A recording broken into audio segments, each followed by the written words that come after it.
since Kirtan is such an essential part of our spiritual practice, I would love to serve you by talking about a few Kirtan-related pastimes in Srivas Sangam.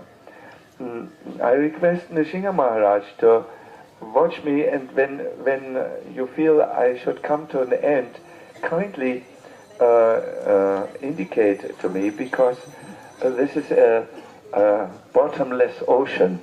One can dive deeper and deeper and deeper and deeper and still not reach the end. So Srivas Pandit in the Pancha Tattva represents Jiva Tattva. He appeared in a place called Srihata and led his three other brothers in the worship of Lord Krishna. Then he appeared something like 30 years before Chaitanya Mahaprabhu, and when it came time for Chaitanya Mahaprabhu to make his divine appearance here in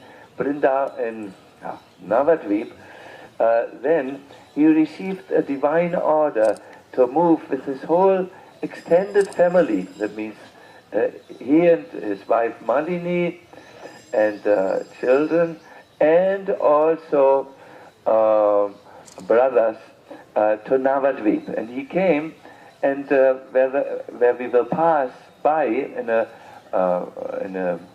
half an hour or 1 hour, there he made his place Srivas Sangam. When he came to Navadvip, even before the appearance of Gauranga Mahaprabhu, he made a deep friendship with Jagannath Mishra and Sachi Devi.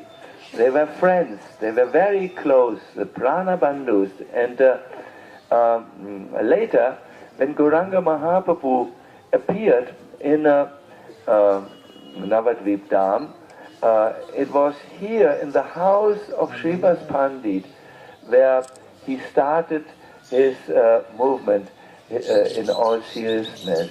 Every evening they would meet and have kirtan until the early morning.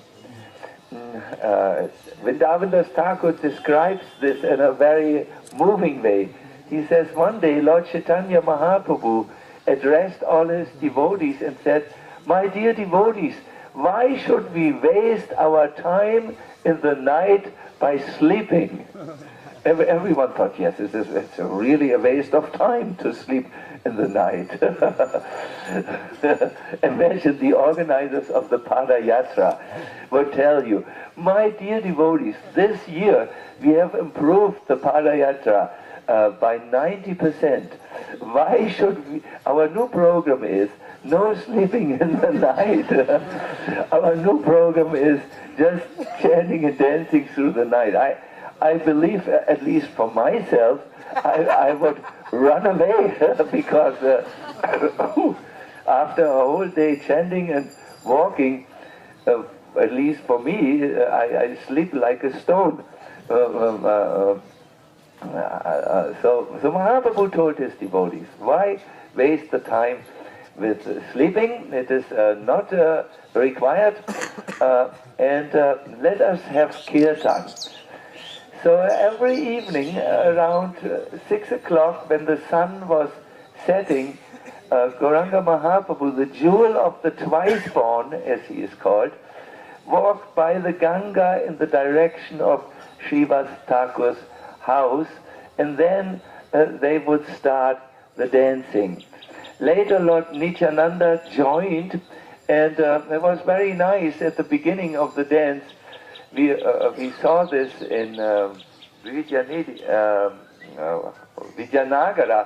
Lord Nityananda put his right foot and rested it on the ankle of the left foot and made his hand like this, meaning let's dance now. And all the devotees would join.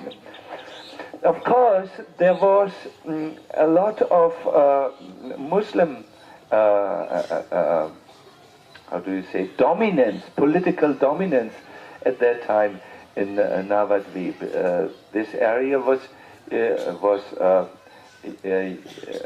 ruled by the Mughals. No, not Mughals. The people who came from Arab places, or what? The Pathans. Yeah, the Pathans. And soon it came to the notice of these that there were kirtans going on, and this was not to the liking of the Muslims. They really they didn't wish that the Hindu prominence or the Hindu religion would become more prominent. They did many things to invade the kirtan. The Qazi ordered, for instance, that this kirtan must be stopped by all means, and he ordered his constables to come and break the mridanga so that they would know the next time they would chant, they would not break mridangas, but they would break bones. I have seen this personally in Muslim countries where I was preaching. As we had these big preaching programs where up to 10,000 and 15,000 people started to chant, we were threatened that if you continue like this, we will break your bones. And we did continue, and then they came with machine guns after myself to kill me. And when they couldn't get me, because it's difficult to get someone who is, it's difficult sometimes to get Vaishnavas. So they broke actually the bones of people who gave us hospitality to find out where I was hiding. They really mean business. So the Chankati said, this time we break mridangas, next time we break bones and skulls and kill you all. So it surmounted and surmounted, and the influence became more heavy and more heavy.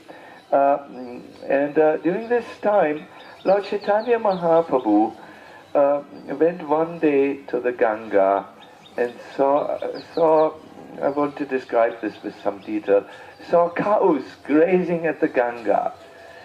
And as he saw the cows grazing on the lush green meadows before the Ganga, he was reminded actually of his pastimes as Gopal, the cow boy of Vrindavan, who plays beautifully on his flute. He was reminded on this, that yes, I was here as Gopal, Krishna. And he started to get very, very excited, and he called out, I am he, I am he, I am he, indicating that he is identical with Gopal Krishna, the herder of the cows of Vrindavan. The next moment, he remembered that there was this threat on Srivas Pandit's life, and he became very much protective, and he ran towards Srivas' house, who at that time was doing Nishingadev Puja. He was sitting before the deity of Lord Nishingadev and worshipping Lord Nishingadev to protect the family of the Vaishnavas who was regularly meeting. Now, I believe at that time there was not yet the massive spread of the Sankirtan movement. Lord Chaitanya Mahaprabhu had just returned from Gaya, where he had his transformation. So he was sitting there, Srivas Pandit, and thinking about this constant threat of the Muslims who just feared and hated the spread of what they considered Hinduism. They wanted to rule this part. They didn't want to that the people became confident and maybe oppose the rule. So he was trembling for the life of the devotees. He knew the Muslims would put people on the stake. They would build up lances and then put people on naked body. It's so painful what they did. With the behind, where you're most delicate, and they would put you on the lance and then pull you down, and you would die a death which is excruciating painful. So he was worshipping Lord Nrsingadev. Prabhupada told us in Germany when the government turned against the devotees by hiring a state persecutor, that you will only be victorious in Germany if you start worshipping Lord Nrsingadev.